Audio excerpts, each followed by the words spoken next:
महाराष्ट्राचे लाडके उपमुख्यमंत्री दिवंगत अजितदादा पवार यांचा जो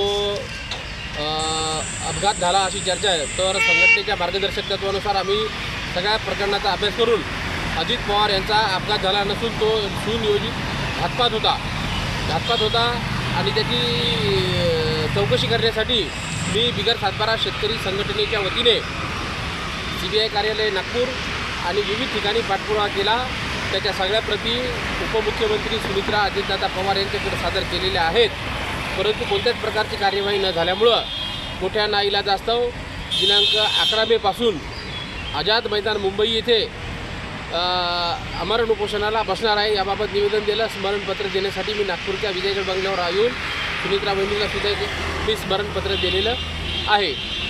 अजित पवारच्या घातपाताची चौकशी करण्यासाठी प्रफुल्ल पटेल, सुनील तटकरे, नरेश अरोरा यांची ब्रेन मॅपिंग नार्की टेस्ट करण्यात यावी अशी मागणी सतत मी अपघात झाल्यापासून करत आहे, घातपात झाल्यापासून करत आहे। त्याच्यावर कोणत्याच प्रकारची कार्यवाही झाली नाही, म्हणून 11 तारखेपासून आझाद मैदान मुंबई येथे मी डायरेक्ट बेमुदत आमरण उपोषणाला बसणार आहे। तात्काळ जर कार्यवाही झाली नाही, आता उष्णतेचं तापमान वाढलेलं आहे। कालच आपल्या विदर्भातील एक कर्मचारी आझाद मैदानामध्ये अतिउष्णतेमुळे त्याचा मृत्यू झाला। उद्या जर माझ्या जीवनाचं कमी जास्त झालं तर हे शासन जबाबदार राहील, याची खातरजमा सरकारने करावी।